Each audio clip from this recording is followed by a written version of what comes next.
आपका सवाल सबसे डिफरेंट और मुश्किल था। इवन के शेख साहब ने नोटिस किया और उन्होंने आपसे पूछा कि यार तुम बड़े मुश्किल सवाल करते हो। मुझे आगे से जवाब दिया कि तुम हमेशा वो सवाल करते हो जो मेरे कद से बड़ा होता है। अच्छा। नई बात डिजिटल की वीडियोस देखने के लिए हमारा चैनल सब्सक्राइब कीजिए और बेल आइकन पे क्लिक करना मत भूलिएगा। बिस्मिल्लाहिर्रहमानिर्रहीम, अस्सलाम वालेकुम। नई बात डिजिटल के साथ मैं हूं वजील हसन। नाज़रीन, सहाफ़ी ही एक वो वाहिद शख्स होता है जिसकी वजह से मज़लूम आवाम की आवाज़ हुक्मरानों तक पहुंचती है और हुक्मरानों की आवाज़ आवाम तक पहुंचती है।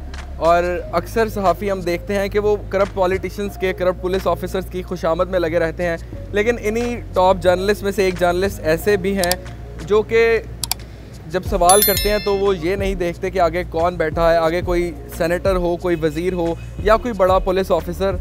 वो डरते नहीं हैं, वो अपने सवाल करते हैं। ओवर टू यू फ़ारूक, कैसे हैं आप? मैं ठीक हूँ, आपका शुक्रिया बहुत पहले तो। बहुत शुक्रिया फ़ारूक, आपने हमें टाइम दिया। अच्छा फ़ारूक, मुझे ये बताएं कि आपको डर नहीं लगता सवाल करते हैं आप इतने मुश्किल आगे से क्या रिएक्शन होगा?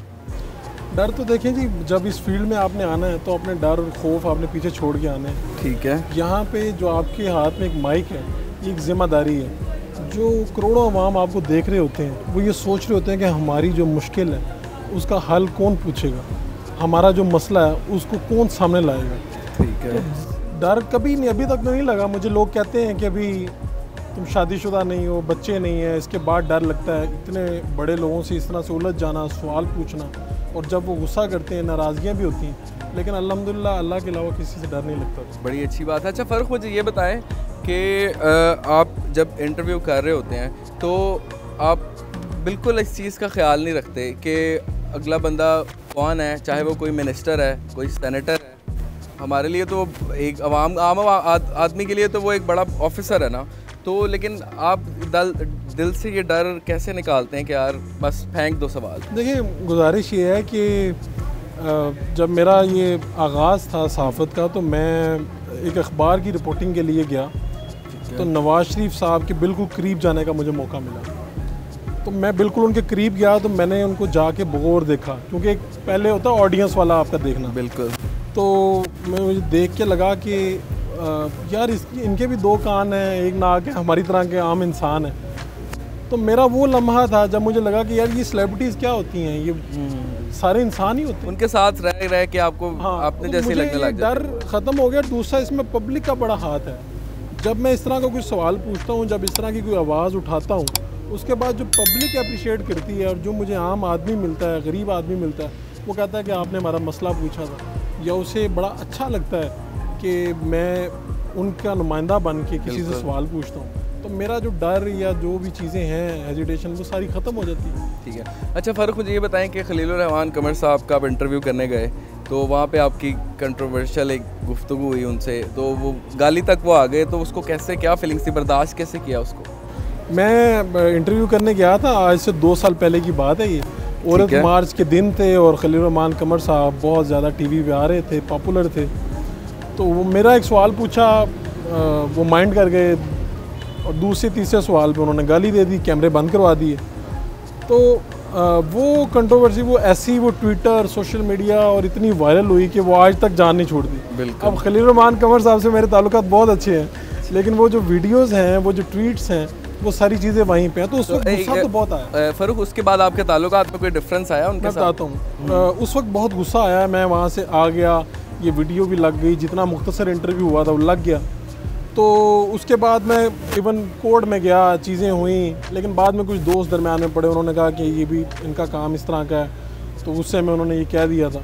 तो भाई एक टाइम के बाद फिर वही इंटरव्यू जो 2 या 2.5 मिनट का हुआ था, वो 1 साल बाद हमने मुकम्मल किया। ठीक है। मैंने उन्हें कहा कि अब मैं आपका इंटरव्यू करूँगा, लेकिन वहीं से स्टार्ट करूँगा। उन्होंने एग्री कर लिया, वहीं से वो इंटरव्यू स्टार्ट हुआ जहाँ पे वो गाली के बाद रुक गया था। और अब उनके साथ ताल्लुका ठीक है। ठीक है। अच्छा फ़ारूक, मुझे ये बताएं, काशिफ ज़मीर एक फ्रॉडस्टर है जो कि लोगों के साथ फ्रॉड करता है। तो अक्सर मैं देखता हूँ कि सोशल मीडिया पे ना ऐसे 2 नंबर लोगों को हाईलाइट किया जाता है। तो आप ये नहीं समझते कि किसी नेक इंसान को जो पाकिस्तान की आवाम के लिए कुछ कर रहा है, हमारी स्पेशली लाहौर की आवाम के लिए कुछ कर रहा है, उसको हाईलाइट किया जाए, ना कि इन जैसे लोगों को? काशिफ ज़मीर साहब जो पहली मरतबा जब हवालात में गए थे, तो मैं वो वाहिद शख्स था जिसने हवालात में जाके सवाल पूछे थे। वो आज भी यूट्यूब पे मौजूद है। उसके अलावा मेरी 2 वीडियोस मौजूद हैं जिनमें वो लोग आए थे जिन्होंने कहा कि नौकरी का झांसा दे के इन्होंने हमारे से इतने पैसे लिए, हमारी गाड़ियाँ ली। ये 3 वीडियोस हैं जो लोगों ने बहुत ज़्यादा देखी। और मैं आपको एक बात बताऊं, मुझे तो उसका खमियाजा भुगतना पड़ा। जब मैं काशिफ ज़मीर के बारे में ये बातें कह रहा था या सवाल पूछ रहा था तो लोग मुझे गालियाँ दे रहे थे और लोग मुझे कह रहे थे कि ये किसी एजेंडे के तहत इस तरह कर रहे हो। मेरा ये आपकी वाली बात ठीक है, हम खुद चाहते हैं कि कुछ लोग ऐसे हैं जो अच्छा काम कर रहे हैं, उनको उजागर करना चाहिए।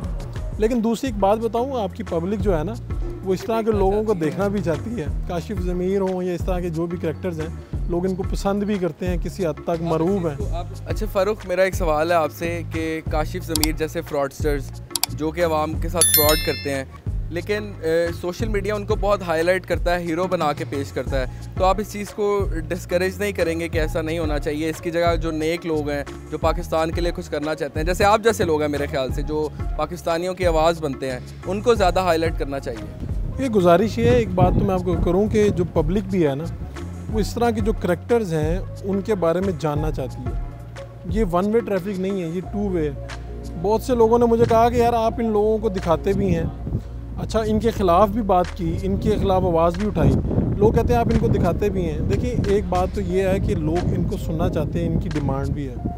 दूसरी बात यह है कि जब तक आप अगले की कहानी सामने नहीं लाते, मौक़िफ़ ही सामने नहीं आता, पता ही नहीं चलता।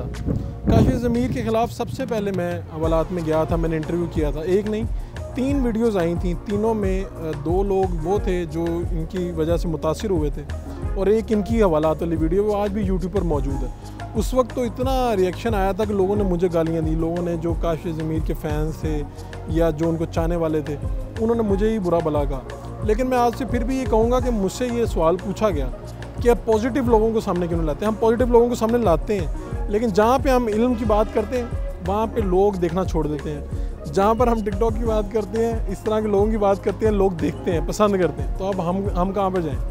फ़ारूक, आप फिर इसका मतलब रेटिंग की दौड़ में पड़ते हैं आप भी? देखिए रेटिंग की दौड़ में एक ज़माने तक मुझे था कि यार रेटिंग, फिर मुझे ये पता चल गया कि ये रेटिंग मतलब पता नहीं कैसे आ जाती है। मिसाल के तौर पे आप कोई इंटरव्यू या कोई चीज़ बहुत अच्छी करते हैं जाकर और आपको लगता है कि ये बहुत सराही जाएगी, बहुत देखी जाएगी, लेकिन वो नहीं देखी जाती। और एक चीज़ आप बड़े बुरे दिल से कर रहे होते हैं, ठीक है, बाज़ दफ़ा वो क्लिक हो जाती है, तो ये सोशल ऐसे ही कर देते हैं लेकिन वो हिट हो जाती है, कुछ पता नहीं चलता। ठीक है, इसलिए अब मुझे ये है कि जब मेरी वीडियो थोड़ी सी भी देखी जाती है और मैं उस पर अल्लाह का शुक्र अदा करता हूँ। ठीक है, ये अल्लाह का ही काम है कि अल्लाह का करम है कि जो उसके वो ज़्यादा देखी जाए, इसमें मेरा तो कोई कमाल नहीं। फ़ारूक, आप सहाफ़त के शोबे में एक्सीडेंटली आए या बचपन से शौक़ था आपको? मेरी वालदा थी वो चाहती थी कि मैं इंग्लिश में मास्टर्स करूँ, इसी में आगे बढ़ूँ ताकि मुझे नौकरी अच्छी मिल जाए। तो मैंने एक दिन उन्हें एक वाक़या ऐसा हुआ, मैं यूनिवर्सिटी में एक पढ़ रहा था तो वहाँ से मुझे निकाल दिया गया। अच्छा। हाँ, जहाँ पे मैं इंग्लिश कर रहा था वहाँ से मुझे निकाल दिया गया। एक एहतजाज हुआ तो मैं उसमें खड़ा था, हमारी टीचर को निकाल दिया गया था, प्राइवेट यूनिवर्सिटी थी, तो मैं खड़ा था तो मेरा कद बड़ा था। ठीक है। तो 5, 6, 7 लोग जो सामने प्रोमिनेंट हुए उनमें सबसे ज़्यादा उन्होंने मुझे नोट किया। बाकी सबको तो उन्होंने 50,000 वो फ़ाइन कर दिया, मुझे उन्होंने बिल्कुल निकाल दिया यूनिवर्सिटी। अच्छा। मैं तो दरअसल चाहता ही नहीं था वो करना, कुदरत मुझे उठा के दोबारा से मेरी मंजिल पे ले आई। मैं जा किसी और तरफ रहा था, मैं इंग्लिश में MA कर रहा था, शायद उसी में टीचर बन जाता, शायद कुछ कर लेता। कुदरत ने मुझे बाकायदा वहाँ से उठाया और उठा के मुझे पंजाब यूनिवर्सिटी पहुँचाया। पंजाब यूनिवर्सिटी से मैंने मास्टर्स किया और साथ ही काम करना शुरू कर दिया। तो जब मैं पढ़ रहा था तब से काम करता रहा और बनते बनते साथी तौर पे साफ़ी बनना चाहता था, लेकिन मुझे कुदरत कहीं और ले गई। अच्छा फ़ारूक, बहुत से लोग ना ये समझते हैं कि बस उर्दू पॉइंट चल आया, फ़ारूक आया और छा गया, लेकिन उनको आपकी स्ट्रगल का नहीं पता कि आप बिहाइंड द कैमरा आपकी कितनी ज़्यादा स्ट्रगल्स हैं। और दूसरा सवाल ये कि अक्सर लोग आपको सुहेल वड़ैत साहब का बेटा या भांजा, कज़न वगैरह कुछ समझते हैं, पहले तो इसका जवाब दे दें ज़रा। सुहेल साहब जो हैं वो मेरे दिल के बड़े करीब हैं, मेरे उस्ताद हैं। मुझे सच्ची बात तो ये कि पाकिस्तान में उनसे बड़ा इंटरव्यूअर कोई नहीं। बेशक और नो डाउट। हाँ, लेकिन मैं अक्सर हम बैरून मुल्क भी हमने इकट्ठे सफ़र किए हैं, तो वहाँ पे भी ये होता था, एयरपोर्ट पे हम दोनों इकट्ठे जब जा रहे होते थे तो लोग हमें रोक लेते थे। और अक्सर लोगों ने कहते थे कि आपके बेटे ने ये किया वो। उन्होंने आपकी कोई हेल्प वगैरह की इस शोबे में? आपको बताता हूँ। ठीक है, उन्होंने हेल्प ये की कि उन्होंने मुझे रास्ता ज़रूर दिखाया, ठीक है, कि आपको ये करना चाहिए, उनसे मशवरे ज़रूर लिए। लेकिन वजी ये बात ये है कि ये जो मंजिल है ना, तो खुद ही पानी पड़ती है। अगर कोई ये समझे ना कि कोई किसी को हेल्प कर सकता है, कोई किसी को किसी अच्छे चैनल में रखवा सकता है, कोई किसी को मशहूर करा सकता है, तो ऐसा नहीं होता। ऐसा होता तो हमारे जितने चैनल मालिकान हैं उनके बच्चे सारे बड़े मशहूर टीवी एंकर्स होते, बड़े मशहूर जर्नलिस्ट होते। ऐसा मुमकिन नहीं है। और अगर ये पैसों से होता तो पाकिस्तान के सारे बिजनेसमैनों के बच्चे मशहूर भी होते, एंकर भी होते, जर्नलिस्ट भी होते और सेलिब्रिटीज़ भी होते। तो उन्होंने मदद ज़रूर की मेरी, ये कि मुझे मशवरा दिया, रहनुमाई दी। उनकी रहनुमाई है। मेरे बहुत से और उस्ताद हैं जिनकी रहनुमाई मेरे साथ साथ चलती है। कुछ दोस्त ऐसे हैं मीडिया में जिन्होंने मुझे बताया कि ये ऐसा करना चाहिए। बाकी जो स्ट्रगल की बात है ये किसी को नज़र नहीं आती और ना मैं बता सकता हूँ। हाँ, बिल्कुल आप एक्सप्लेन नहीं कर सकते। 2 मिनट में बता सकता हूँ, लेकिन मैं वो नहीं बता सकता कि गर्मियों की उन दोपहरों में मैंने क्या किया, जब आपको लोग पहचानते भी ना हो, जब आपको रसाई चाहिए हो, तब आपको क्या करना पड़ता है, कितनी मुश्किल होती है, अपनी पहचान बनाना कितनी मुश्किल है। इतने बड़े मीडिया में अपने आप को रजिस्टर कराना बहुत बड़ी बात होती है। अच्छा फ़ारूक, मुझे ये बताएं कि अब जैसे लोग आपको पहचानते हैं, अभी हम लोग आ रहे थे तो एक बंदा गुजरा, उसने बोला कि वो फ़ारूक भाई जा रहे हैं, तो क्या फीलिंग्स होती हैं, क्या महसूस होता है कि यार अब तो मैं, मतलब आप एक किस्म के सेलिब्रिटी हैं पाकिस्तान के लिए, एक किस्म के, क्या you are the real star. पहले तो ऐसे लगता था कि यार ये बड़ी ज़बरदस्त चीज़ है, ठीक है, लेकिन बाद में अब ऐसा होता है कि दिल करता है कि यार पता ना चले किसी को, पता ना चले। ठीक है, मिसाल के तौर पे मेरे अंदर जो शरारती बच्चा था वो अब ये जो शोहरत आई उसकी वजह से वो शरारत मैं नहीं कर सकते। मैं यूनिवर्सिटी में जाता था तो मैं शरारतें करता था, क्लास में छेड़ना ये वो, लेकिन जैसे ही आपको शोहरत आती है ना, ये अपने साइड इफेक्ट्स भी लेके आती है। ठीक है, आज हर बच्चा चाहता है कि वो मशहूर हो जाए। बिल्कुल, हर बच्चा मशहूर हो जाएंगे ना, तब आप दिल करेगा कि मास्क पहन लें, बाहर जाएं तो ज़्यादा लोगों से ना मिलें और आपको कोई पहचाने ना। मैं माल्टन पार्क में वॉक करता हूँ, ठीक है, तो मैं वहाँ पे पाकिस्तान की कौन सी ऐसी सेलिब्रिटी जो नहीं मिलती। ये लोग अपने चेहरे छुपाते हैं, ये लोग लोगों के हजूम में जाना पसंद नहीं करते। सबकी ख्वाहिश यही होती है कि लोग मुझे पहचाने, मुझ पर टूट पड़े, ज़्यादा हजूम हो। लेकिन जब शोहरत आती है, मिलती है, फिर कहते हैं यार हमने अपने घर में रहना है, बाहर जाएंगे तो ये मसला होगा। तो ये शोहरत जो है ये नेमत भी है और बाज़ दफ़ा ज़हमत भी है। ठीक है। अच्छा फ़ारूक, मुझे ये बताएं कि आजकल जो नौजवान हैं बड़ी जल्दी हिम्मत हार कर बैठ जाते हैं। मैं अक्सर अपने इर्द गिर्द देखता हूँ ना, तो मतलब वो 1-2 महीने काम किया या कुछ किया, वो कहते हैं यार बस हो नहीं रहा। तो एक कॉन्स्टिट्यूएंसी, एक वो उस बिहेवियर में एक कांस्टेंट बिहेवियर कैसे लाया जाए? एक तो गुजारिश ये है कि ये जो है ना, हर एक चाहता है कि मैं जल्दी जल्दी सब कुछ कर लूँ। मैं जब इस फील्ड में आया था तो मुझे लोगों ने कहा कि तुम जितना स्लो बात करते हो ना, जो तुम्हारा लहजा है ये डिजिटल मीडिया वाला नहीं है, फारिग हो जाओगे। एक लम्हे के लिए मुझे भी लगा कि फारिग हो जाऊँ, 2-3 माह से ज़्यादा काम नहीं कर पाऊँगा। अल्लाह ने बरकत डाल दी, इसी लहजे में लोगों ने पसंद कर लिया और पहचान बन गई।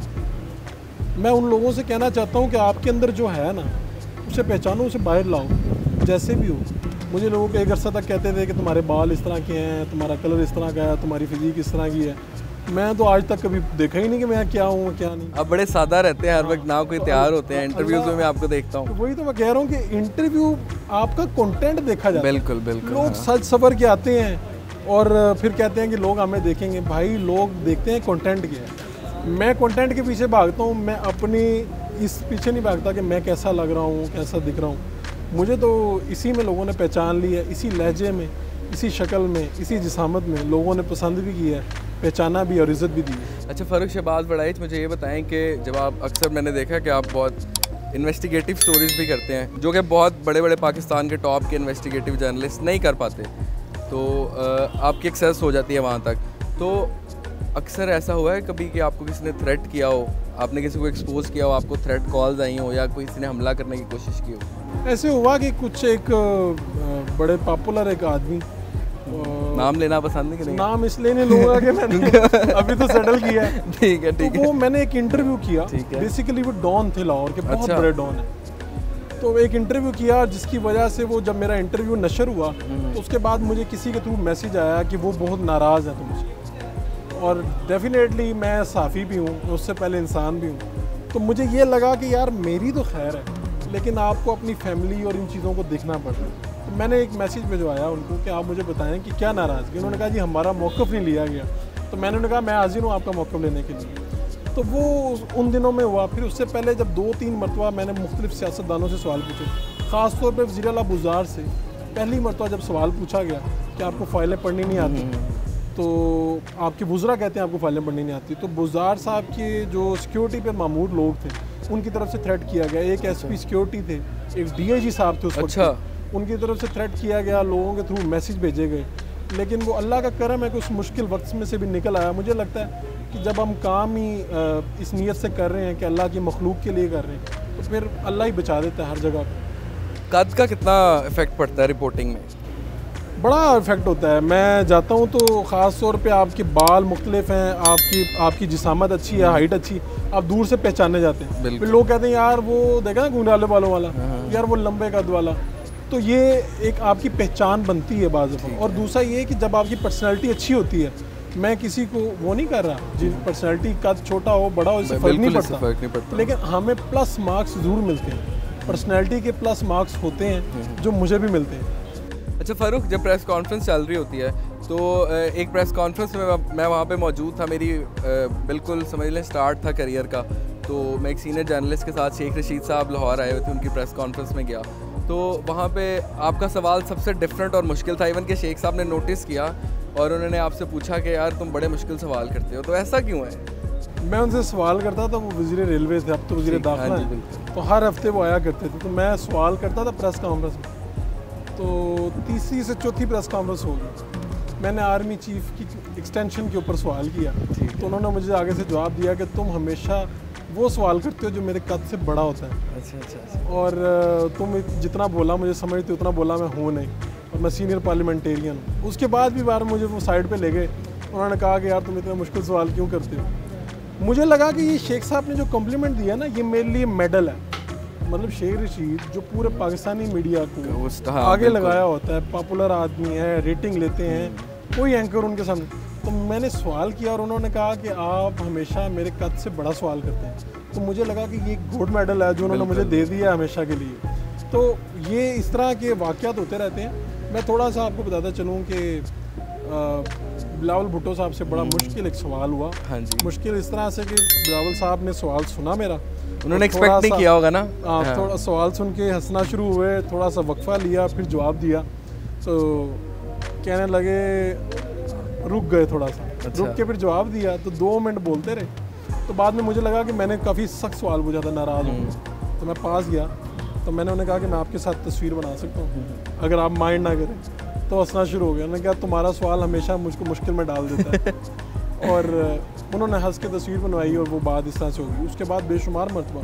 लेकिन ये बड़ा प्राउड मोमेंट होता होगा जब एक इतना बड़ा सियासतदान आपको कहता है। ये भी होता है बाज़ दफ़ा प्रेस कॉन्फ्रेंस के अंदर आप जब सवाल पूछते हैं तो सीनियर लोग भी आपकी तरफ देख रहे होते हैं। ये चीज़, अच्छा फ़ारूक सॉरी मैं आपकी बात काट रहा हूँ, ये चीज़ मैंने बड़ी नोटिस की है कि जब आप एक प्रेस कॉन्फ्रेंस पे जाते हैं तो ऐसा लगता है सब कुछ प्लांटेड है। हम तो इंटरव्यूज़ को समझते हैं ना ये प्लांटेड है ऐसा कुछ। जब हम प्रेस कॉन्फ्रेंस पे जाते हैं, जब हमारे कोई सियासतदान बैठा होता है, तो मैं ये चीज़ नोट करता हूँ कि कोई भी उससे ऐसा कोई सवाल नहीं करता जो कि पब्लिक पूछना चाह रही होती, बिल्कुल नॉर्मल से सवाल होते हैं। ये परेशानी मेरे जो करियर शुरू हुआ था तो शुरू के सालों में ये परेशानी मेरे साथ भी रही। मुझे ये लगा कि यार ये जो सवाल है पब्लिक का, ये तो पूछती थी। मिसाल के तौर पे रिपोर्टर ये सवाल पूछते थे, शहबाज शरीफ साहब ये बताएं कि आपका जो 25 मई को जलसा हो रहा है आप क्या करेंगे, या बिलावल साहब आप ये बताएं कि आपका अगला शेड्यूल क्या है। इस तरह के सवाल, कुछ चंद एक सहाफ़ी हैं जो बड़े अच्छे सवाल पूछते हैं। तो मुझे ये लगा कि ये एक तो गलत हो रहा है, दूसरा मुझे लगा कि मेरी स्पेस यहीं से बनेगी। मैंने वहीं पे जहाँ पे खला था वहीं पे अपनी स्पेस बनाई, वहीं पे मुझे मौका मिला।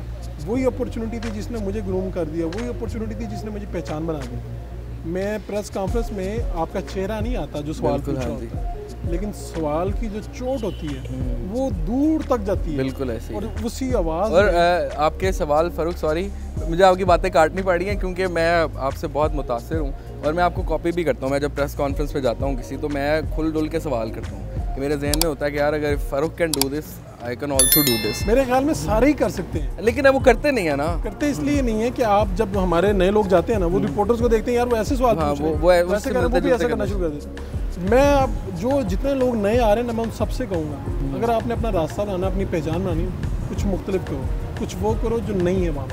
एक तो सच्चाई और ये सारी चीज़ें तो हैं, हो सकता है जो रिपोर्टर्स बाकी भी हैं वो भी सच्चे ही हों, दयानतदार ही हों, लेकिन उनके ज़हन में ये सवाल ही ना हो, या हो सकता है उनका इदारा उनको इजाज़त ना देता, उनके रिस्ट्रिक्शंस हमें मीडिया में, ट्रेडिशनल मीडिया में हमें बहुत ज़्यादा रिस्ट्रिक्शंस का भी सामना करना पड़ता है। ये बात आपकी ठीक है, मुश्किलात हैं, आज़ादी नहीं है, उस सब के बावजूद साफ़ी वो है जिसने अपना रास्ता बनाया, बेशक जिसने अपनी बात ऐसे लहजे में कहनी। बाज़ दफ़ा मुझे पता होता है ये बात मैं नहीं कह सकता, तो वो बात मैं कोशिश करता हूँ कि अगला कह दे, आप उसको ग्राउंड उस तरफ लेके जाएं कि वो शॉट खेले और आपकी वो जो बात है जो आप नहीं कह सकते, आप कहेंगे तो आपका इदारा आपके वो तो कह सकते हैं। आप इंटरव्यू देने वाले को उस पिच पे ले जाएं और उससे खिलाएं वहाँ पे। बहुत शुक्रिया फ़ारूक, आपने मुझे वक्त दिया। आपका शुक्रिया वजी, आप आए, तशरीफ़ लाए। नहीं, मेरे लिए ये ऑनर की बात थी। नाज़रीन, फ़ारूक शहबाज बड़ैच हमारे साथ थे, आपने इनकी बातें सुनी। ये बहुत ही ज़्यादा मोटिवेटेड हैं, इनके हौसले बहुत ही ज़्यादा बुलंद हैं और हमें उम्मीद है कि ये इसी तरह पाकिस्तानियों की आवाज़ बनते रहेंगे और जुल्म के ख़िलाफ़ आवाज़ उठाते रहेंगे। अपने होस्ट वजील हसन को नई बार डिजिटल से इजाज़त दीजिए। अल्लाह हाफ़िज़।